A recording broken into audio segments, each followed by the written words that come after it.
जय हिंद दोस्तों, जय मित्रों। मैं अनुज कुमार गोस्वामी आप सबका एकलव्य क्लासेस में बहुत सारा अभिनंदन वंदन और स्वागत करता हूं।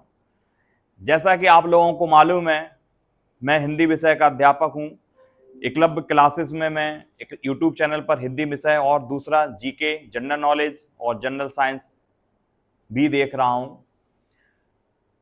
तो आप लोगों को मैं अवगत कराना चाहता हूं कि मैं इस समय जो कारक की क्लास ले रहा हूं, एक वीडियो हमारी कारक की बन चुकी है और आप लोग उस वीडियो को सबसे पहले जाकर देखिए, क्योंकि हमने उस दिन जो कारक के लिया था उसमें हमने कारक की बेसिक चीजें बताई थी कि कारक की क्या डेफिनेशन होती है, कारक कितने प्रकार के हिंदी में होते हैं, संस्कृत में कितने हैं, हिंदी में कितने हैं, है ना। कारक का कैसे प्रयोग होता है, अर्थ क्या है, सबसे इंपॉर्टेंट कारक का अर्थ क्या है हिंदी में, और हिंदी में कितने कारक होते हैं, मैंने सब कुछ उसमें डिटेल में बताया था। आज हम कारक को ही जानेंगे और इसमें ब्रीफ में जानेंगे, क्योंकि हम आपको वो चीज देना चाहते हैं। आप ज्यादा इधर उधर मत पढ़ें, है ना। आप सीधा इतना पढ़ें कि बस उससे आपका एग्जाम क्वालिफाई हो जाए, बस। तो देखिए, आज हम जो लेकर आए हैं, पहली क्लास हमने इसलिए थोड़े बनाई थी कि वो कारक आप समझेंगे और कारक की डेफिनेशन, कारक का अर्थ और हिंदी में कारक कितने होते हैं। आज अगर हम लेने चाहें, आज हम कारक से रिलेटेड कुछ उसके भेद और अभ्यास प्रश्न है जो कि आज हम बताना चाहते हैं। और इसी अभ्यास प्रश्न में हम सारे कारक के जो आपको हमने 8 हिंदी में कारक बताए थे, उन्हीं कारक को हम अभ्यास प्रश्न के साथ पूरा कंप्लीट करेंगे, है ना। तो बच्चों, स्टार्ट करते हैं। आपसे फिर से हमारी विनती रहेगी कि आप हमारे एकलव्य क्लासेस के चैनल को सब्सक्राइब करें, शेयर करें और नोटिफिकेशन का बटन दबाएं, जिससे आपकी ओर कोई सूचना अगर पहुंचनी हो हमारे ओर से तो तुरंत पहुंच जाएगी। और जितना हो सके ये पूरा आप शेयर कर दीजिए अपने आसपास मित्रों, स्कूल, कोचिंग, जहां भी आप पढ़ रहे हो सबको बताइए। एकलव्य क्लासेस के बारे में बताइए। उसमें जो क्लासें चल रही हैं हिंदी की, जीएस जीके की, है ना, जीएस जीके मैं ही ले रहा हूं, मैथ्स की और रीजनिंग की, जितनी भी क्लासेस चल रही हैं सभी क्लासेस के बारे में बताइए। क्लासेस को अपने मित्रों, सब परिवार में दिखाइए और बताइए। स्कूल में सब जगह बताइए, जहां तक जो वंचित बच्चा है वहां तक हो सके पहुंचाइए आप, क्योंकि हम आरएमएस, राष्ट्रीय मिलिट्री स्कूल, जहां 20 नंबर की हिंदी आनी है। अगर हम बात करें कि कितने नंबर की बच्चा आ रही है, 20, तो आप 20 में 20 पक्के करिए कि हमें एक भी नंबर यहां से कम नहीं होना चाहिए। बिल्कुल 20 में 20 पक्का, ये फुल्ली कह रहा हूं।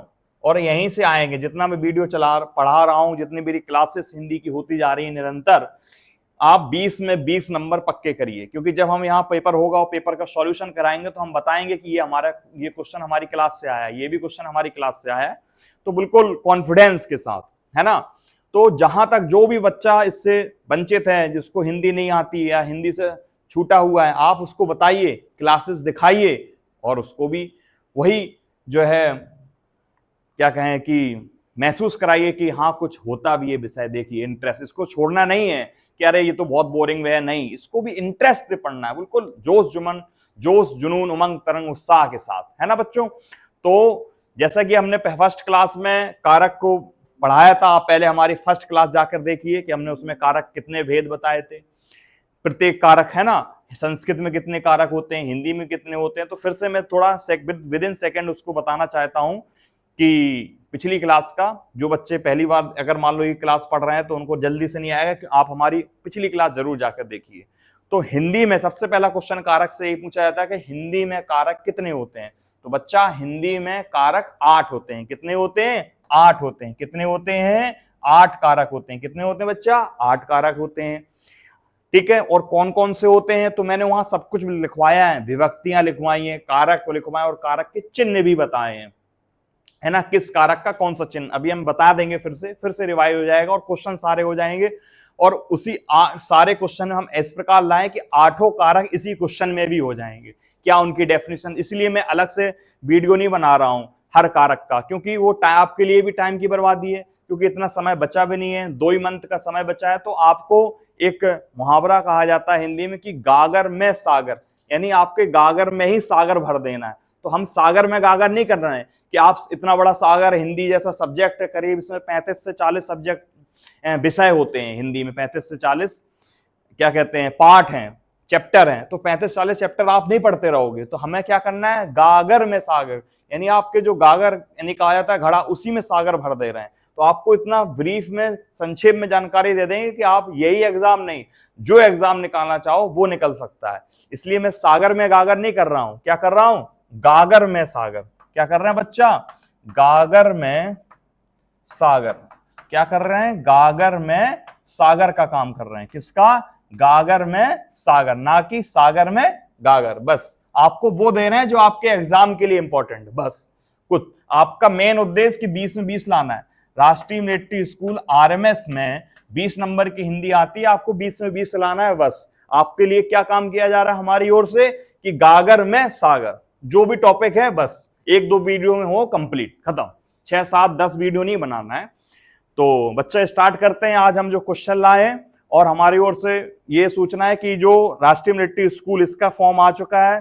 आप जल्दी से इसका फॉर्म फिल करिएगा जिन बच्चों ने नहीं भरा है, क्योंकि इसका दिसंबर 1st या 2nd वीक में इसका एग्जाम है, राष्ट्रीय मिलिट्री स्कूल, है ना। तो इसका जल्दी से आप फॉर्म को फिल करिए, क्योंकि इसी में 20 नंबर की हिंदी पूछी जाती है, जो हमारे ओर से पढ़ाई जा रही है राष्ट्रीय मिलिट्री स्कूल। जल्दी से इस फॉर्म को फिल करिए और हिंदी का मजा लीजिए कि हिंदी होती क्या है। तो बच्चा स्टार्ट करते हैं फर्स्ट क्वेश्चन के साथ। देखिए, सबसे पहले अगर हम बात करें तो हम आपको कारक एक लाइन में बोल भी देते हैं कि हिंदी में कारक 8 होते हैं। कितने होते हैं बच्चा, हमारे साथ बोलते हैं, कितने होते, 8 होते हैं। कितने होते, 8 होते हैं। कौन कौन से होते हैं, तो प्रथमा विभक्ति कर्ता ने, द्वितीय विभक्ति कर्म को, तृतीय विभक्ति करण से द्वारा जोड़ने के अर्थ में, चतुर्थी विभक्ति संबंध, चतुर्थी व्यक्ति संप्रदान को के लिए, पंचमी व्यक्ति अपादान से अलग होने के अर्थ में, षष्ठी व्यक्ति संबंध होती है जिसका चिन्ह होते हैं का, की, के, रा, री, रे, ना, नी, ने, सप्तमी व्यक्ति अधिकरण मैं पर, और अष्टमी व्यक्ति संबोधन हे, हो, हरे। ये कारक 8 हिंदी में होते हैं। तो आपको ये सबसे इंपॉर्टेंट एक क्वेश्चन ये पूछा जाता है कि हिंदी में कारक कितने होते हैं बच्चा, 8 होते हैं, जो हमने बता दी। अब इनके हम प्रयोग समझेंगे सारे क्वेश्चन के माध्यम से कि कैसे इसका प्रयोग, अभी इसकी हम डेफिनेशन सब कुछ करा देंगे और क्वेश्चन भी आपके हो जाएंगे। हमने अभी क्या बोला, गागर में सागर, क्या बोला, गागर में सागर। तो देखिए पहला क्वेश्चन स्टार्ट करते हैं। निम्नलिखित वाक्यों में अपादान कारक प्रयुक्त हो। देखिए अभी हमने कारक बोला तो पंचमी व्यक्ति अपादान होता है। कौन सी व्यक्ति बच्चा, पंचमी विभक्ति। कौन सी, जो पंचमी विभक्ति है वो कौन सी होती है, पंचमी विभक्ति अपादान कारक होती है। कौन सी, पंचमी विभक्ति। ये कौन सी विभक्ति है, पंचमी। पंचमी मतलब 5वें नंबर पे आने वाला, पंचमी विभक्ति। कौन सी विभक्ति है बच्चा, पंचमी विभक्ति है। पंचमी विभक्ति जो होती है वो अपादान कारक होती है, और इसका जो चिन्ह होता है वो होता है से। क्या होता है, से। और ये से प्रयोग किया जाता है अलग होने के अर्थ में। किसके, अलग होने के अर्थ में, अलग होने के अर्थ में। किसमें, अलग होने के अर्थ में इसका प्रयोग होता है। तो ध्यान सुनना, पंचमी व्यक्ति, अभी हमने सारे कारक बोले कि नहीं बोले। तो पहला क्या है, अपादान कारक। क्या है, पंचमी व्यक्ति। किस, क्या है ये, पंचमी यानी 5वें नंबर पे आता है। इसका चिन्ह क्या होता है, चिन्ह की अगर बात करें तो से होता है, और इसका प्रयोग किस लिए, अलग होने के अर्थ में किया जाता है। क्योंकि ये जो अपादान है ना बच्चा, इसका अगर हम अर्थ देखें हिंदी में, हमने आपसे वादा किया है कि हम हर चीज का अर्थ बताएंगे। तो इसका अगर हम अर्थ देखें हिंदी में, तो अर्थ होता है अपादान का, मीनिंग होती है अलगाव। क्या होता है, अलगाव, यानी किसी चीज को अलग करना। क्या होता है बच्चा, अलगाव, यानी किसी चीज को क्या करना, अलग करना। तो वही चीज देखिए यहां पे लिखा है कि चिन्ह है से और अलग होने के अर्थ में, यानी किसी चीज को अलग करना। ठीक है, तो अलगाव, सेग्रीगेट, अलग अलग कर देना, पृथक कर देना। और ये जो अलग, एक चीज और बता दे रहा हूं, और ये जो बच्चा अलगाव होता है वो स्थिरता में होता है। किसमें होता है, स्थिरता में। ये बच्चा स्थिरता क्या चीज है, तो जो चीज स्थिर होगी उसमें अपादान कारक लगता है। क्या कहा, जो चीज स्थिर होगी। अभी हम क्वेश्चन करवाएंगे, आपको पता चल जाएगा कौन चीज स्थिर है कौन सी चीज नहीं है। तो अलगाव मीनिंग क्या है, सबसे पहले अपादान पंचमी व्यक्ति होती है, अपादान का अर्थ होता है अलगाव, और अलगाव होता क्या है, किसमें होता है बच्चा, स्थिरता। जो चीज स्थिर होती है उसमें अलगाव होता है, और इसका अर्थ से, इसका चिन्ह है और अर्थ होता है अलग होने के अर्थ में, क्योंकि अपने यहाँ जो 8 कारक है उसमें एक और कारक है जिसका चिन्ह होता है से, वो आप हमें कमेंट में लिख के बताइए कौन सा ऐसा कारक है, वो कौन सी ऐसी व्यक्ति है जिसका चिन्ह से होता है। एक तो हमने बता दिया, एक आप बता दीजिए। तो बच्चा ये जान गए अपादान कारक। अलगाव क्या होता है? अलगाव अलग होने की स्थिति, यानी किसी चीज को अलग करना, है ना, स्थिरता में वो भी। और क्या है? अलग, इसका चिन्ह क्या है? से। ठीक है, तो अब हम जानते हैं क्वेश्चन के माध्यम से इसका कैसे प्रयोग है।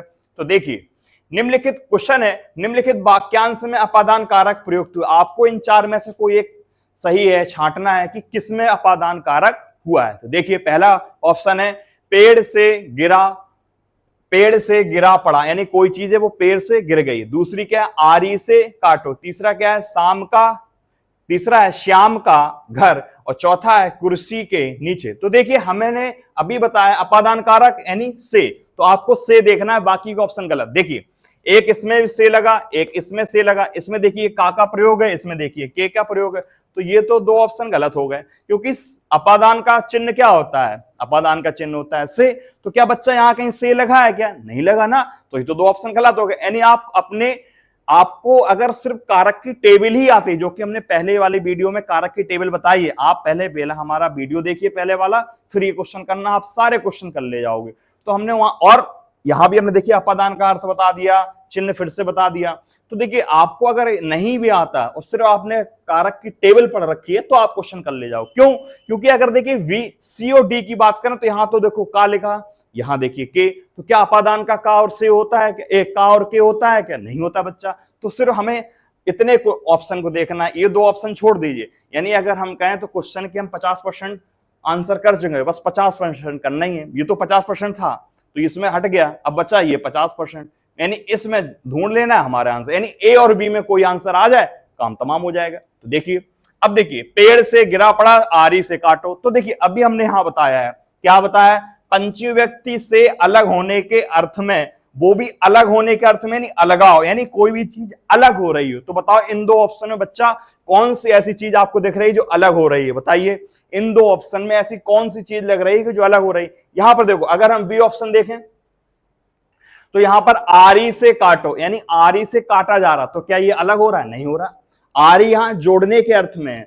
लेकिन यहां देखिए पेड़ से गिरा पड़ा, तो पेड़ से कोई चीज अलग हो रही, पेड़ से गिरा पड़ा नहीं, पेड़ से कोई चीज गिर पड़ी, तो वो पेड़ से जुड़ रही है, अलग हो रही? बच्चा अलग हो रही। अभी देखो हमने अर्थ बताया है अपादान पंचमी व्यक्ति से अलग होने के अर्थ में, यानी कोई चीज पेड़ से अलग हो रही है। जैसे हम आपको एक और एग्जांपल दें, वृक्ष से पत्ते गिरते हैं। अब देखिए वृक्ष से पत्ते क्या हो रहे हैं? अलग हो रहे हैं। तो अलग होने के अर्थ में कौन सा विभक्ति प्रयोग की जाती है बच्चा? पंचमी व्यक्ति अपादान प्रयोग की जाती है। कौन सी? पंचमी व्यक्ति अपादान प्रयोग की जाती है। तो देखिए बच्चा पेड़ से गिरा पड़ा, यानी पेड़ से कोई चीज अलग हो रही। यहां आरी से काटो, तो आरी वहां साधन है, उपकरण है, जोड़ने का काम कर रहा है। तो बी भी गलत हो गया, ये पहले ही से गलत, ये गलत। ए इज राइट आंसर। कौन सा हो गया? ए इज राइट आंसर। आपसे पूछा गया था निम्नलिखित वाक्यांश में अपादान कारक प्रयुक्त हुआ है, यानी कौन सा शब्द है, कौन सा वाक्य है जिसमें अपादान का प्रयोग किया गया है? पेड़ से गिरा पड़ा, यानी पेड़ से कोई चीज गिर गई, इसमें अपादान कारक है। तो ए इज राइट आंसर। आगे बढ़ते हैं। दूसरा है निम्नलिखित वाक्यांश में, अगला क्वेश्चन है, अगला है निम्नलिखित प्रश्न में 4 विकल्पों में से रेखांकित पद के उचित कारक को पहचानिए। अब देखिए एक क्वेश्चन दे रखा है, हे प्रभु रक्षा कीजिए, हे प्रभु रक्षा कीजिए। इसमें आपको कारक पहचानना है कि कौन सा कारक है, कर्म कारक, संबंध, संबोधन या अधिकरण। तो अभी देखिए हमने टेबल, अभी हमने आपसे एक बार बोली कि नहीं बोली कि कर्ता ने कर्म को करण से द्वारा संप्रदान को के लिए अपादान से अलग होने के अर्थ में, संबंध काकी के रारी रे नानी रे, अधिकरण मैं पर, और संबोधन हे हो हरे, ये अभी बोला। तो देखिए संबोधन हे हो, देखो हे आ रहा है कि नहीं? तो देखिए संबोधन कारक सी इज राइट आंसर। और मैं ये पहली क्लास में बता चुका हूं, तो आप हमारी उसमें हमने एक टेबल कारक की बनवाई थी, आप उसमें देख लीजिए तुरंत। देखिए हे लगा, और देखिए संबोधन कारक क्या होता है? हे हो अरे, तो संबोधन इज राइट आंसर। संबंध नहीं, काकी की षष्ठी व्यक्ति है, ये द्वितीय व्यक्ति है, ये सप्तमी है, तो अष्टमी व्यक्ति संबोधन इज राइट आंसर। आगे बढ़ते हैं। निम्नलिखित प्रश्न में 4 विकल्पों में से सही कर्ता कारक को पहचानिए। अब आपको देखिए आपको क्वेश्चन है, रोहन ने हॉकी खेली। क्वेश्चन है रोहन ने, एक क्वेश्चन दे रखा है आपसे, ऐसे क्वेश्चन आएंगे आपसे, बच्चा ध्यान रखना, आपके एग्जाम में जो क्वेश्चन आएगा वो एक वाक्य दे देगा और बच्चा आपसे उस वाक्य में कहेगा कि निम्नलिखित में से कौन सा कारक है। देखिए देखिए, एक वाक्य, रोहन ने हॉकी खेली। अब रोहन ने हॉकी खेली, इसमें से पूछा गया है निम्नलिखित में से कौन सा कारक है। तो देखिए रोहन ने हॉकी खेली, तो देखिए कौन सा है, ने, खेली, रोहन या हॉकी। तो हमने बताया है ए नंबर इज राइट आंसर। ए का क्या होता है, कर्ता कारक। क्या है बच्चा, कर्ता कारक। कर्ता क्या होता है, प्रथमा विभक्ति कर्ता ने, तो ने विभक्ति का प्रयोग किया गया, ने चिन्ह है कर्ता का, ने क्या है बच्चा, चिन्ह है, तो ने ही हमारा क्या हो गया, कारक। बाकी खेली, रोहन सब ये शब्द हो गए, ये कारक नहीं है, कारक है क्या, ने। ए इज राइट आंसर।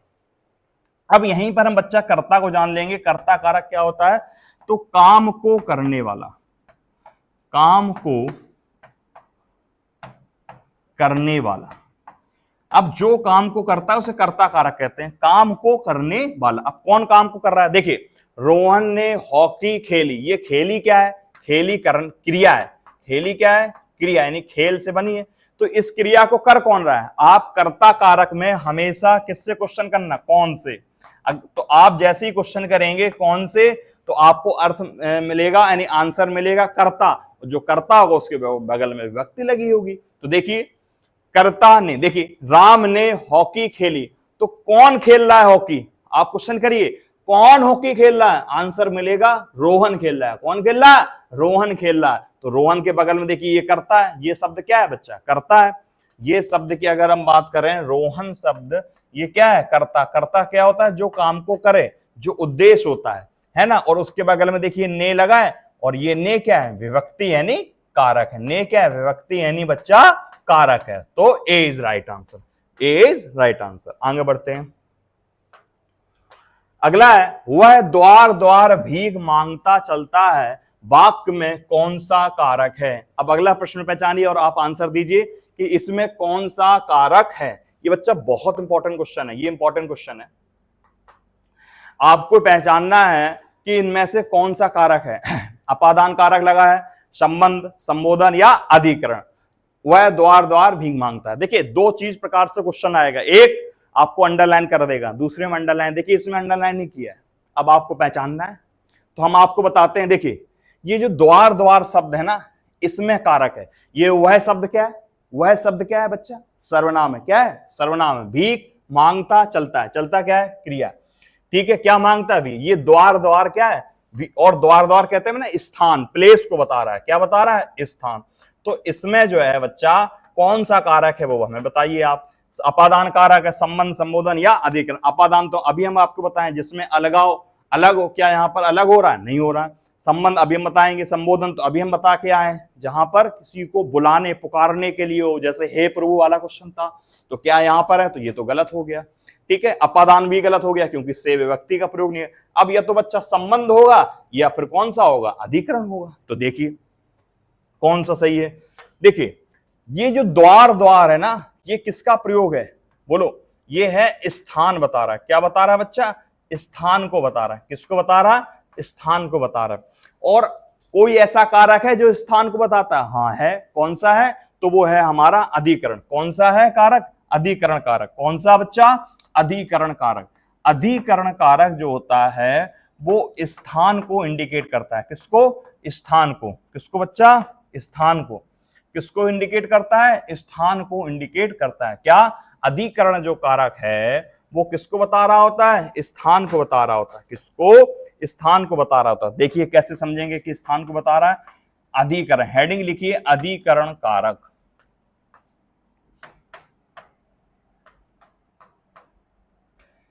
ठीक है, तो अधिकरण कारक का अर्थ होता है बच्चा, अधिकरण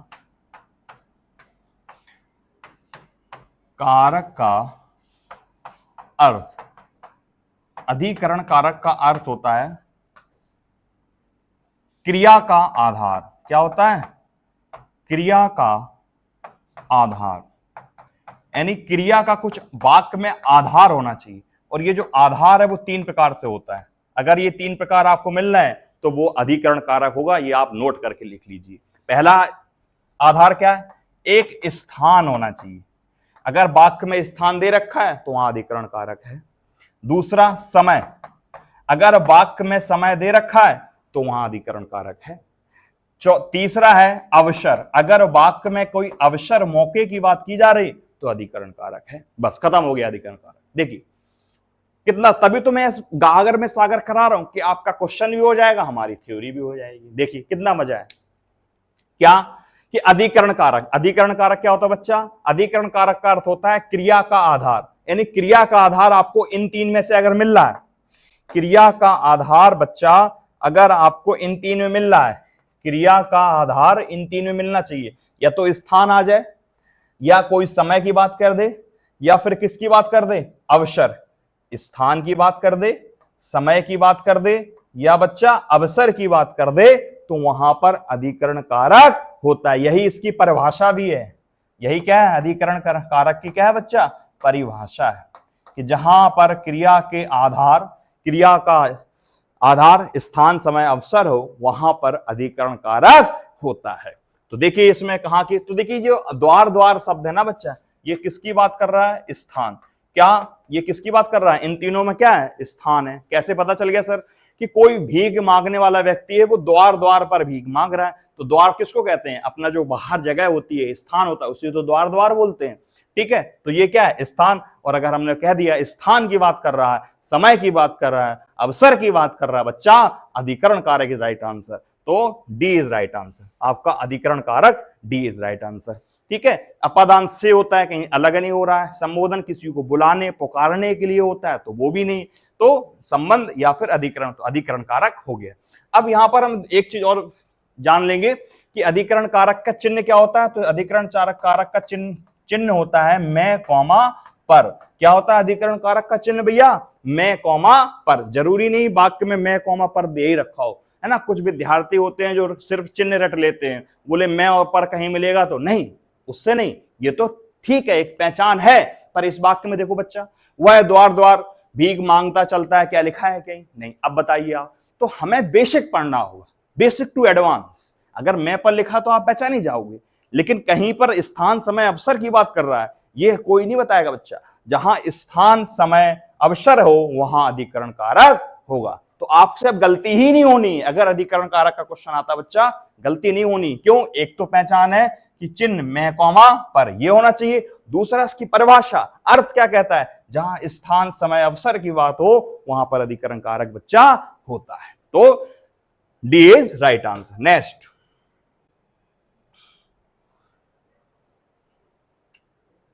अगला है क्वेश्चन, घोंसले में चिड़िया है में कौन सा कारक है? देखिए अब देखिए, अभी हम पीछे बता के हैं, अब आप इस क्वेश्चन का आंसर करिए। एक तो देखिए यहां पर देखिए मैं, तो ये देखिए कौन सा चिन्ह है? यहां पर क्या है? चिन्ह का प्रयोग हुआ है। तो बताइए कौन सा चिन्ह है? तो ये अधिकरण कारक का ही चिन्ह है। किसका चिन्ह है? अधिकरण कारक का ही चिन्ह है। तो आप अब पहचान जाओगे कि घोंसले में, बोले कहां? बोले घोंसले में। तो इसमें कौन सा? अधिकरण, संप्रदान, संबंध, अपादान। संबंध अपादान गलत, क्योंकि अलग होना, तो कहीं लगा नहीं। संबंध दो संज्ञा सर्वनाम की भी संबंध बताना। संप्रदान जब कोई कर्ता किसी उद्देश्य के लिए या कोई चीज किसी को दी जाती है, वहां पर संप्रदान। क्योंकि देखिए दान, दान का हम लगा ही है, यहां कोई चीज दान करना, तो ये भी गलत। अधिकरण कारक ए इज राइट आंसर हो गया। क्यों हो गया? देखो पहली बात तो यहां पर मैं शब्द का प्रयोग किया गया। दूसरा, घोंसले, घोंसला क्या है? ये स्थान को बता रहा है। घोंसला क्या है बच्चा? स्थान है। तो हमने बताया ना तीन चीजें, स्थान समय अवसर। तो एक तो हमें स्थान दिख रहा, दूसरी यहां पर में विभक्ति भी लिखी है, तो अधिकरण कारक ए इज राइट आंसर। अगला है, निम्न शब्द में अधिकरण कारक का प्रयोग। अब आपको बताना इनमें से कौन सा ऐसा शब्द है, ये मोस्ट इंपॉर्टेंट। कभी कभी क्वेश्चन बच्चा ऐसे भी दे रखा होता है, कभी कभी वो वाक्य में दे देगा, कभी कभी कुछ वो शब्द ही दे देगा। अब पहचानिए क्या अधिकरण कारक। तो इनका देखिए हम क्या करेंगे, ये देखिए सामासिक पद के रूप में है, तो इनका हम विग्रह कर देंगे, तुरंत आंसर मिल जाएगा। ठीक है, देखिए रेखा चित्र, अगर हम इसका विग्रह करें तो रेखा द्वारा बनाया हुआ चित्र, यानी रेखा द्वारा या रेखा से चित्रित किया गया है ना। रेखा चित्र, तो यहां पर से विभक्ति है। आपको क्या देखना है? अधिकरण कारक। और अधिकरण कारक में चिन्ह क्या आना चाहिए? मैं कॉमा पर आना चाहिए, में पर आना चाहिए। तो ये तो से आ रहा है, तो ये गलत हो गया, एज गलत हो गया। अब बी को देखें, अगर हम बी की बात करें बच्चा, मैं इसको रफ करता हूं, वाहनन ऋण, ये क्या है, इसका अगर हम विग्रह करें तो आएगा वाहन पर आरूढ़, वाहन पर आरूढ़, यानी वाहन पर बैठे हुए, ये मतलब हुआ। आरूढ़ मतलब वाहन पर बैठे हुए। तो पर देखिए यहां पर चिन्ह का प्रयोग किया गया है, और जिसमें मैं या पर विभक्ति का प्रयोग हो वहां पर अधिकरण कारक होता है। तो बी इज, यही आंसर सही हो गया। और नीचे करें सत्ताधीश, सत्ता का आधीश है ना, उसको कहते हैं जो सत्ता को चलाने वाला होता है ना, जैसे अब प्रधानमंत्री, राष्ट्रपति, सत्ता का, तो यहां पर का विभक्ति का प्रयोग हो रहा है, जो कि गलत है, क्योंकि अधिकरण का मतलब क्या है, या तो मैं आए या पर आए, तो ये तो गलत हो गया। गंगा जल यानी गंगा का, यहां भी का विभक्ति आ रहा है, तो ये भी गलत, तो ये भी आंसर गलत है। सत्ताधीश गलत है। वाहनारूढ़ी, बी इज राइट आंसर, वाहन पर आरूढ़, रेखा चित्र, रेखा द्वारा चित्र यानी रेखा द्वारा बनाया हुआ चित्र, तो ये भी गलत है। तो बी इज राइट आंसर। आगे, को से किस कारक चिन्ह का बोध होता है। अब देखिए अगला क्वेश्चन है कि को से किस विभक्ति का जो है कौन सा कारक है जो को दर्शाता है। पहला आप बताइए, ये तो हम टेबल पिछली क्लास में पढ़ा चुके हैं, याद भी होना चाहिए आप लोगों को। पहला है अधिकरण कारक, दूसरा है करण कारक, तीसरा है कर्म कारक, चौथा है संप्रदान कारक। तो किस में को का प्रयोग होता है। देखिए अभी हमने अधिकरण कारक पढ़ाया है, आपको पता भी होना चाहिए। अधिकरण कारक में किस चिन्ह का प्रयोग होता है बच्चा, मैं कॉमा पर। किसका होता है, मैं कॉमा पर। करण कारक का चिन्ह क्या होता है, करण कारक का बच्चा चिन्ह होता है से, और वो होता है से किस लिए, जोड़ने के अर्थ में। किस लिए, जोड़ने के अर्थ में, तो ये तो इसलिए प्रयोग होता है। अगला देखें कर्म कारक, बच्चा कर्म कारक का चिन्ह होता है को, क्या होता है को। और संप्रदान कारक, इसका भी चिन्ह होता है को कॉमा के लिए। क्या होते हैं, इसके दो होते हैं, एक होता है को, एक होता है के लिए। तो कौन सा इज राइट है, तो देखिए यहां पर संप्रदान भी वैसे हो सकता है, लेकिन कर्म कारक इज राइट आंसर।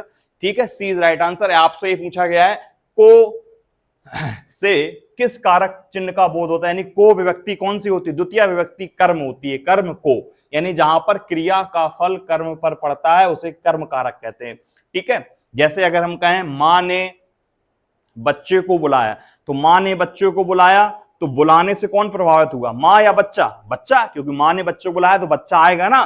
तो यहां पर कौन सा कारक है, जो है कर्म कारक। तो सी इज राइट आंसर। नेक्स्ट, अगला है लड़का पेड़ से गिरा, लड़का पेड़ से गिरा में कौन सा कारक है। आपको बताना है संप्रदान, अपादान, कर्म कारक या अधिकरण कारक। देखिए लड़का पेड़ से गिर गया, तो देखिए जो लड़का है वो पेड़ से गिरा, तो यहां पर पेड़ से तो स्थिर है, पेड़ जैसे यहां पर है, तो बच्चा पेड़ मान लो यहां पर स्थिर है, क्या पेड़ भी चले गए उधर, नहीं, जो भी पेड़ है वो तो अपनी जगह स्थिर है। लड़का इधर उधर जा रहा है ना, तो हमने कौन सा कारक है जो बताया था अलग होता है, कौन सा, अपादान। कौन सा बच्चा, अपादान, अपादान, क्योंकि लड़का गिर रहा है, तो ये क्या है, लड़का गिर रहा है, और कहा था अपादान होता कहां किसमें, स्थिरता में, तो पेड़ से, इसमें अपादान है और ये अलग हो रहा है, तो लड़का जो है अलग हो रहा है, अलग होना, और जिसमें अलग हो वहां पर कौन सा होता है, अपादान कारक होता है। कौन सा होता है बच्चा, अपादान कारक होता है, कर्म नहीं होता है। अधिकरण स्थान और संप्रदान, जब कोई चीज किसी के लिए दी जाए तो अलग होने के अर्थ में अपादान कारक। लड़का पेड़ से गिरा, यानी लड़का जो है वो पेड़ से क्या हो रहा है, अलग हो रहा है। नेक्स्ट, हे राम तुम कहां हो, वाक्य में किसमें कौन सा कारक है, अब बताना है। हे, और जहां भी बच्चा कौन सा है, संबोधन, ए इज राइट आंसर। ये कब होता है, पुकारने में, किसी को बुलाने में, पुकारने में, इसका प्रयोग वेदों में किया जाता है। किसमें, वेदों में, वेदों में इसका प्रयोग, किसी को पुकारने, हे राम तुम कहां हो, भगवान राम को बुलाने, पुकारने का, तो संबोधन is right answer. Next is, जब बच्चे को प्रकृति से दूर रखा जाता है, वाक्य में रेखांकित अंश में कौन सा कारक है। अब देखिए प्रकृति को क्या है, जब बच्चे को किससे, नेचर, प्रकृति से दूर किया जा रहा है, तो वही चीज फिर आगे, जब दूर कर रहे हैं मतलब अलगाव, अलग कर रहे हैं, अपादान इज राइट आंसर। कौन सा बच्चा, डी इज राइट आंसर। अगला, के लिए किस कारक का चिन्ह, देखिए अभी हमने बता के आए दो चिन्ह होते हैं, को कॉमा के लिए।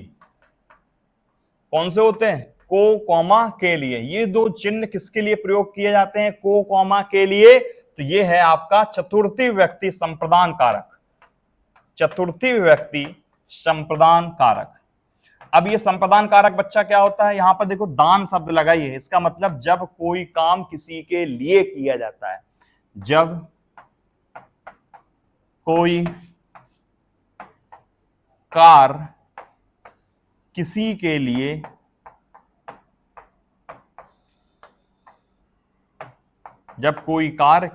लिए कर्ता द्वारा किया जाता है, कर्ता द्वारा किया जाता है, कर्ता द्वारा किया जाता है। जब हम कोई काम किसी के लिए कर्ता द्वारा करते हैं या किसी के उद्देश्य या किसी को कोई क्रिया देने के लिए करते हैं, ये भी सही है। जब कोई चीज दी जाए, हमेशा इसमें दी ही जाएगी। जब कोई चीज किसी को दी जाएगी, जब कोई चीज किसी को दी जाए, आंख मूंद कर आप भैया संप्रदान कारक लगा के आना। क्या? जब कोई चीज हम किसी को दे दें तो कौन सा कारक लगा के आना? संप्रदान कारक। एक वाक्य है, लेकिन एक चीज ध्यान रखना, कर्म कारक में भी को आता है और इसमें भी को आता है, तो कभी कभी एग्जामिनर घुमा भी देता है। जैसे हम आपसे एक क्वेश्चन कह रहे हैं कि माँ ने धोबी को कपड़े धोने के लिए दिए, माँ ने कपड़े धोबी को धोने के लिए दिए। अब यहां भी तो दे दिए, तो आप कहोगे यहां भी, लेकिन कर्म में ध्यान रखना, कर्म कारक में जब कोई चीज दी जाती है तो वहां वो चीज हमेशा के लिए नहीं दी जाएगी, बस ये याद रखना। लेकिन संप्रदान में जब कोई चीज दी जाएगी तो यहां हमेशा के लिए दी जाती है। संप्रदान कारक वहीं लगता है जहां पर कोई चीज किसी के लिए की जाए। जब हम कोई चीज किसी को देते हैं, जहां पर क्रिया किसी के लिए संपन्न हो, वहां संप्रदान कारक होता है। तो देखिए, को के लिए संप्रदान is C is right answer. तो संप्रदान का अर्थ ही होता है कोई चीज देना। संप्रदान कारक का अर्थ क्या होता है? देना। संप्रदान कारक का बच्चा अर्थ होता है देना। हम हर कारक का अर्थ बता रहे हैं। संप्रदान कारक का अर्थ देना, अपादान कारक का अर्थ अलगाव, अधिकरण कारक का अर्थ क्रिया का आधार, स्थान, समय, अवसर। तो संप्रदान कारक का अर्थ देना। तो जब कोई कार्य किसी के लिए कर्ता द्वारा किया जाता है, जब कोई कार्य किसी के लिए कर्ता द्वारा कर रहे हैं, तो मतलब उसको कोई चीज हम दे रहे हैं। जब हम कोई चीज उसको दे देंगे तो वहां संप्रदान करना। जैसे हम बोले आपसे वाक्य कि राजा ने गरीबों को कंबल बांटे, तो यहां गरीबों के लिए कार्य किया जा रहा है। देखिए, जब कोई कार्य किसी के लिए कर्ता द्वारा किया जाता है, तो यहां पर राजा है, करता है, वो किसके लिए कर रहा है? गरीबों के लिए। यानी वहां पर क्या कर रहा है? गरीबों को कंबल दे रहा है, बांट रहा है। जब कोई कार्य किसी को देने के लिए हो, संप्रदान कारक इज राइट आंसर, को के लिए। तो ये है। अगला, किस वाक्य में अपादान कारक? अब आपको अपादान कारक बताना है। राम ने रावण को तीर से मारा। देखिए, ये मोस्ट इंपॉर्टेंट वाक्य, बहुत बार आता है, क्वेश्चन ही अच्छा है। मोहन से अब सहा नहीं जाता, चाकू से फल काटो, हिमालय से गंगा निकलती हैं। ये तो हमें आप ही बता दो। हिमालय से गंगा निकलती है तो गंगा क्या हो रही है? अलगाव हो रही है। क्या हो रही है? अलगाव। अलग होने के अर्थ में, यानी गंगा अलग हो रही है हिमालय, हिमालय तो स्थिर है, तो हिमालय से में स्थिरता में अपादान कारक, डी इज राइट आंसर। अब देखिए, चाकू से फल काटो, तो देखिए इसमें कौन सा कारक है? तो देखिए, चाकू से फल काटो, एक कारक होता है बच्चा, लिख लीजिए, करण कारक। बहुत इंपॉर्टेंट कारक है ये भी, करण कारक। अगर हम करण कारक की हम बात करें तो करण का हिंदी में अर्थ होता है साधन। क्या होता है? साधन या उपकरण। क्या होता है? साधन या उपकरण। बस, कभी आपसे गलत नहीं होगा करण कारक, कभी नहीं होगा। क्यों नहीं होगा? हमने बता दिया ना, साधन और उपकरण। यानी आपको किसी भी वाक्य में अगर क्रिया का साधन या उपकरण पता चल जाए, क्या?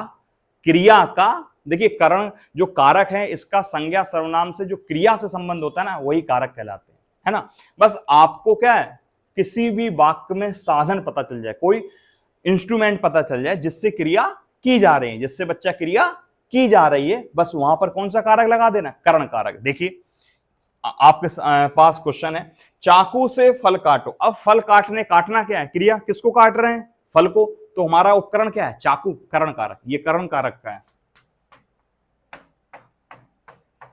ये हमारा कौन सा है? करण कारक का आंसर है।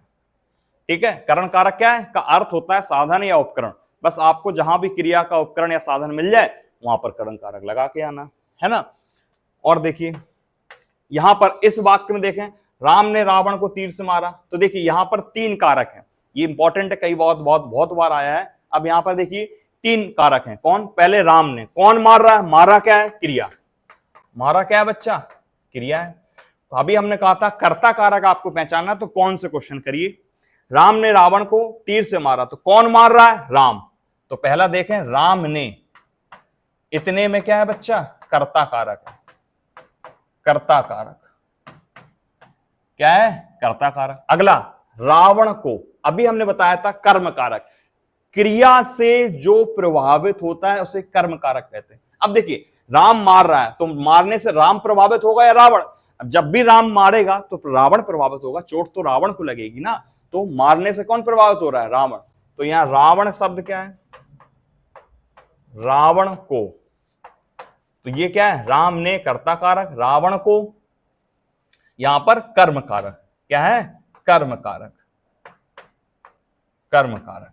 नेक्स्ट, तीर से मारा। अब मार रहा किससे? मारा तीर से। अब तीर क्या है? इंस्ट्रूमेंट, एक साधन है, एक उपकरण है ना। तो बस क्या आंसर है? तीर से। तो तीर से में कौन सा है? करण कारक है। कौन सा है बच्चा? करण कारक है। कौन सा है? करण कारक है। तो देखिए राम ने कर्ता कारक, रावण को कर्म कारक, तीर से करण कारक। इस वाक्य में 3 कारक है। और ये तीर क्या है बच्चा? साधन। और जहां भी आपको साधन दिख जाए, क्या कोई इंस्ट्रूमेंट, कोई उपकरण दिख जाए, तो वहां पर आप करण कारक लगा के आना। कौन सा लगा के आना? करण कारक। तो आपको जब ये वाक्य आएगा ना बच्चा, तो ये अंडरलाइन करके आएगा। सिर्फ या तो राम ने अंडरलाइन कर देगा, यानी रेखांकित कर देगा, या रावण को रेखांकित कर देगा, या फिर तीर को। तीनों एक साथ नहीं पूछे हैं, कोई एक शब्द के नीचे अंडरलाइन होगा, या तो कर्ता कारक, या करण कारक, या फिर कर्म कारक पूछेगा। आगे बढ़ते हैं बच्चा। अगला है, कारक चिन्हों को क्या कहते हैं? देखिए कारक चिन्हों को जो होते हैं ना, उनको परिसर्ग बोलते हैं। क्या बोलते हैं? एज, परिसर्ग।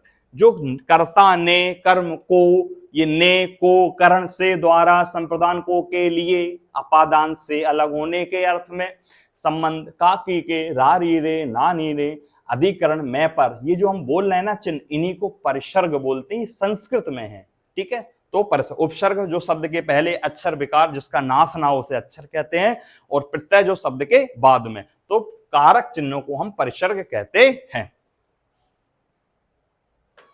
नेक्स्ट, निम्नलिखित विकल्पों में से करण कारक, अभी हम आपको करण कारक पीछे डिस्कस करके आए, अब आप हमें इसका आंसर कीजिए। निम्नलिखित विकल्पों में से करण कारक का उदाहरण, कौन सा कारक करण कारक का है? तो बच्चा पतंग उड़ाता है, क्या इसमें करण कारक है? राजा ने भिखारी को दान दिया। ये जितने भी आपको ऑप्शन है इसमें सारे में कहीं ना कहीं कारक है। बहुत अच्छा क्वेश्चन है ये। खान से हीरे निकलते हैं, बढ़ई ने लकड़ी से मेज बनाता है। तो अभी हमने आपको बता के आए, आपको कहीं भी करण कारक चाहिए ना, तो बस आप इंस्ट्रूमेंट, कोई साधन, कोई उपकरण पता कर लीजिए। आपका ना आंसर मिले तो कहना, आपको ना आंसर मिले तो कहना। तो देखिए इन चारों वाक्यों में कहीं ना कहीं आपको उपकरण मिल रहा है। हाँ मिल रहा है। कौन सा है? D is right answer. कैसे? बढ़ई किसको बना रहा है? मेज। किससे बना रहा है? लकड़ी। लकड़ी क्या है? साधन। ये साधन है। एक चीज और हमने इसमें बताना चाहते हैं, जब हमने आपको ये टेबल बनवाई थी बच्चा, तो ये टेबल बनवाते समय हमने इसका ये भी लिखवाया था, ये करण कारक होता है वो जोड़ने के अर्थ में। आप कहोगे सर लकड़ी कैसे साधन हो जाती है? तो देखिए जब भी मेज बन रही है, जो मेज बन रही है, तो वो लकड़ी क्या अलग हो रही है? जुड़ रही। लकड़ी जुड़ रही। मेज तभी बन पाएगी जब 4-5 लकड़ियां जोड़ देंगे तो वो मेज बन जाएगी, कोई भी चीज बन जाएगी। तो ये जो लकड़ी है वो किसका काम कर रहा है? यहाँ जोड़ने का वर्क कर रहा है। किसका? जोड़ने का। और हमने कहा था साधन पहचानना, तो यही लकड़ी आपका क्या है? लकड़ी क्या है? यही आपका साधन है। तो हमारा कौन सा कारक हो जाएगा? D is right answer. यही आपका करण कारक हो जाएगा। बाकी इसमें देखें, बच्चा पतंग उड़ाता है, तो बच्चा किसको उड़ाता है? बताओ। बच्चा पतंग को उड़ाता है। उड़ाने से पतंग प्रभावित होगी, बच्चा पतंग, तो कर्म कारक। राजा ने विकार, देखिए ये क्वेश्चन आ गया, राजा ने विकारी को दान दिया। तो हम जब कह रहे हैं जब कोई चीज किसी को दान की जाए, बच्चा संप्रदान कारक। संप्रदान का अर्थ ये होता है कोई चीज देना, संप्रदान कारक है। खान से हीरे निकलते, तो खान से हीरे क्या हो रहे हैं? अलग। ये अपादान कारक। ये कौन सा कारक है? अपादान कारक का वाक्य है। ये कर्म कारक का वाक्य है, क्योंकि उड़ाने से पतंग उड़ेगी ना, बच्चा थोड़ी ना उड़ेगा। तो कर्म कारक, ये संपदान कारक, ये खान तो वही है, खान थोड़ी ना अलग होगी, हीरा चल के अलग होगा। तो ये बच्चा अपादान कारक। और लकड़ी क्या है, एक जोड़ने के अर्थ में काम कर रहा है, एक साधन है, तो ये करण कारक। तो करण कारक पूछा गया था, D is right answer. Next, Ram की गाय, ये भी इंपॉर्टेंट है। एक कारक आपका बचा हुआ था संबंध कारक, और ये इसका भी क्वेश्चन आ गया। तो देखिए, ये गागर में सागर की बात है कि नहीं। हमने आपको प्रीवियस क्वेश्चन भी करा दिए जो आपके एग्जाम में आए, ये प्रीवियस ही है। और दूसरा, आपकी थ्योरी भी करा दी, सभी कारक की परिभाषा भी लिखवा दी, अर्थ भी बता दिया, पहले में हमने टेबल भी बता दी। तो आपकी करीब 6 क्लास में देखें कारक हो रहा था। कितने क्लास में? 6। तो हमारे जो सर हैं उन्होंने कहा सर इतना मत कराइए, आप गागर में सागर की बात करिए। हमें भी बहुत अच्छी लगा, हाँ सर गागर में सागर। तो बस देखिए, दो वीडियो में आपका हमने पूरा कारक काम खत्म कर दिया। कितने में? 2 में। कितना अच्छा लगा। नेक्स्ट, इसी क्वेश्चन, पिछला वाला रह गया। राम की गाय चरती है, राम की गाय चरती है, इसमें आपको क्या बताना है? कारक बताना है। तो देखिए, बहुत अच्छा सेंटेंस है। राम, इसको हम थोड़ा लिखेंगे, राम की गाय, बस इतना ही लिख लिया, बाकी से हमें कोई मतलब नहीं है। ठीक है बच्चा, बाकी को हमको लेना ही देना नहीं है। ठीक है, तो देखिए, एक दिन हम बोल रहे थे कि संस्कृत में बच्चा कितने होते हैं कारक? 6, और हिंदी में कितने होते हैं? 8। तो कौन से 2 कारक हैं संस्कृत का प्रयोग नहीं है? यहीं पर कौन सा कारक? संबंध कारक। षष्ठी विभक्ति संबंध कारक का संस्कृत में प्रयोग नहीं होता, संस्कृत में प्रयोग नहीं होता, क्योंकि ये इस कारक का कोई क्रिया से लेना देना नहीं है। और कारक का मतलब ही संज्ञा सर्वनाम का जिस रूप में क्रिया से संबंध बताता है उसे कारक कहते हैं। यानी कारक मतलब क्रिया को करने वाला। तो यहां तो देखें, क्रिया होती ही नहीं है, क्योंकि संबंध है, और संबंध किसके बीच में होगा? 2 संज्ञा 2 सर्वनाम के बीच में संबंध बताना, क्योंकि इसमें क्रिया से कोई लेना देना ही नहीं। तभी मैंने सिर्फ इतना लिखा है, राम की गाय, और कुछ लिखा ही नहीं, क्योंकि हमें चरना से कोई मतलब ही नहीं है, क्योंकि हमें तो यहां संबंध बताना है बस। तो देखिए, राम की गाय, यानी राम का संबंध किससे? गाय से। या गाय का संबंध किससे? राम। क्यों? गाय किसकी है? राम की। तो ये जो की है वो 2 लोगों को क्या कर रहा है? जोड़ने का काम कर रहा है, यानी संबंध बता रहा है। तो जहां भी संबंध बताए उसे कौन सा? संबंध कारक कहते हैं। इसके कौन कौन से होते हैं? का, की, के, रा, री, रे, ना, नी, ने, ये 6 इसके क्या है? परिसर्ग, यानी चिन्ह होते हैं। तो 2 संज्ञा सर्वनाम के भी संबंध बताना ही संबंध कारक है। और यहां पर देखिए, की विभक्ति का प्रयोग किया गया, तो संबंध कारक C is right answer. Next is, Ram Sita से सुंदर है, इस वाक्य में कौन सा कारक? ये इंपॉर्टेंट कारक है, ये इंपॉर्टेंट वाक्य भी है। ठीक है, अब ध्यान सुनना, बहुत जल्दीबाजी मत कर देना, क्वेश्चन गलत हो जाएगा, क्योंकि ये अच्छा सेंटेंस है। भले ही आपको लगे राम सीता सुंदर, हाँ ऐसा करण नहीं, आपको समझना है कैसे होगा। ध्यान सुनिएगा, करण कारक, संबंध कारक, अपादान कारक या संपदान कारक। तो देखिए, राम सीता से सुंदर है। अब देखिए, एक कारक होता है अपादान कारक। कौन सा? अपादान कारक। कौन सा कारक? अपादान। और अपादान की मीनिंग होती है अलगाव। क्या होती है? अलगाव। अलगाव का है मतलब अलग होना। क्या होना? अलग होना। अलग होने पर क्या है? अलग होने पर। अब देखो, राम सीता से सुंदर है, इसका मतलब क्या है? कि राम को सीता से अलग किया जा रहा है ना। बोलो, राम को सीता से क्या किया जा रहा है? अलग किया जा रहा है। या जब ये कारक और डीप में बताया जाता है तो इस कारक का प्रयोग होता है तुलना के लिए। अगर आपको ये समझ में ना आ रहा कि सर कैसे राम सीता सुंदर है, तो ये कारक का प्रयोग तुलना के लिए भी किया जाता है। किसके लिए किया जाता है? तुलना हो, या कोई भय लगा हो, भय या डर की कैसी बात की जाए तो अपादान कारक का प्रयोग हो। जैसे हम आपको एक क्वेश्चन कह रहे हैं, बालक शेर से डरता है। अब बताइए कौन सा कारक है? तो बालक शेर से डरता है तो क्या है? भय है, क्योंकि बालक शेर से डरेगा तो शेर थोड़ी ना भागेगा, शेर तो अपनी जगह रहेगा, और बालक क्या होगा? अलग होगा। तो वही चीज यहां भी है, राम सीता से सुंदर है, इसका मतलब क्या है? राम और सीता में क्या किया जा रहा है? भेद किया जा रहा है। तो राम और सीता किसी एक को सुंदर बताया जा रहा है, यानी एक व्यक्ति क्या हो रहा है, अलग हो रहा है। बोलो क्या हो रहा है, एक व्यक्ति अलग हो रहा है। तो अपादान कारक का अर्थ ही होता है अलगाव, यानी अलग होने के अर्थ में। यह हमें आपको ये ना समझ में आ रहा हो तो देखिए राम सीता सुंदर, इसका मतलब क्या, राम की किससे तुलना की जा रही, सीता से, और तुलना जहां भी आए तो सी इज राइट आंसर, अपादान कारक इज राइट आंसर। नेक्स्ट, ठीक समय पर आ जाना, ये तो हम बता चुके हैं अभी। देखिए जहां भी समय का प्रयोग, अभी हमने पीछे क्वेश्चन में बताया था, जहां भी स्थान समय अवसर का प्रयोग हो, स्थान समय अवसर का प्रयोग हो, वहां पर कौन सा कारक होता है, अधिकरण कारक होता है। और वैसे भी यहां पे देखिए पर विभक्ति का प्रयोग किया गया है। किस विभक्ति का प्रयोग किया गया है, पर। और जहां भी पर विभक्ति का प्रयोग किया जाए मैं पर, वो अधिकरण कारक है। कौन सा कारक है बच्चा, अधिकरण कारक। और जहां भी आपको स्थान समय और अवसर की बात करें वहां पर अधिकरण कारक होता है। तो D is right answer. Next, Ganga Himalaya से निकलती है, तो हिमालय से क्या हो रही है, गंगा अलग हो रही है। क्या हो रही है बच्चा, अलग। और जहां भी अलग होने का भाव हो, सी इज राइट आंसर, अपादान कारक लग जाता है। और ध्यान रखना अपादान इस पूरे वाक्य में है कहां, तो हिमालय से, स्थिरता में अपादान होता है। इस शब्द में क्या है, अपादान है, गंगा में नहीं, गंगा तो अलग हो रही, अपादान कारक। नेक्स्ट, पेड़ से कई आम गिरे, तो देखिए पेड़ क्या है, स्थिर है, और कई आम गिर गए, तो आम क्या हो रहे हैं, अलग हो रहे हैं। आम जुड़ रहे हैं कि अलग हो रहे हैं, बताओ बच्चा। आम अगर जुड़ रहे होते हैं अलग हो रहे हैं, अलग हो रहे हैं।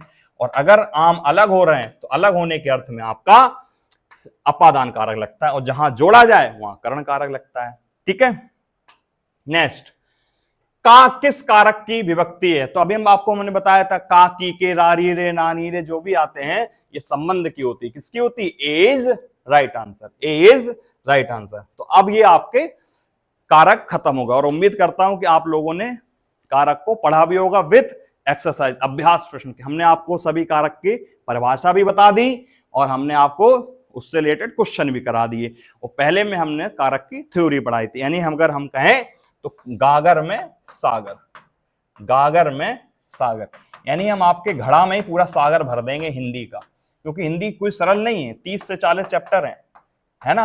और ऐसा भी नहीं है कि जितने चैप्टर हम, जो आपके आरएमएस का सिलेबस है करीब 15-16 चैप्टर हैं, तो इस बच्चा 15-16 चैप्टर से आपसे क्वेश्चन नहीं हो पाएंगे। अगर आपको 20 में 20 लाना है तो आपको 30-40 चैप्टर पढ़ने ही होंगे, क्योंकि आपके सिलेबस में अलंकार नहीं है।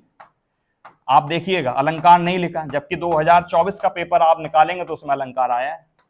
अब बताइए, आपके सिलेबस में रचना नहीं है ना, जबकि 2024 का पेपर देखिए उसमें एक रचना पूछी गई है। तो अगर आपको 20 में 20 लाना है तो आपको कुछ अलग करना पड़ेगा। तो उम्मीद करता हूं कि आपको ये क्लास समझ में आई होगी। और हम यहां पर एक प्रश्न छोड़ के जा रहे हैं, आप हमें इसमें बताइएगा कि इसमें कौन सा कारक है। वो प्रश्न है कि मुझसे आम नहीं खाया जाता। क्या क्वेश्चन है, मुझसे आम नहीं खाया जाता, इस वाक्य में कौन सा कारक है, आप मुझे कमेंट में लिखकर बताइए। और मैं इसी प्रश्न के साथ अपने विदाई लूंगा, और आपसे अंत में यही कहूंगा कि आप अपना ख्याल रखें, छोटों को प्यार दें, बड़ों का सम्मान करें, और अपना नेचर, अपना व्यक्तित्व, अपना व्यवहार इस प्रकार बनाएं कि चाहे महिला हो चाहे पुरुष आपसे, आपके साथ सम्मानित महसूस करें। जय हिंद बच्चा, जय हिंद।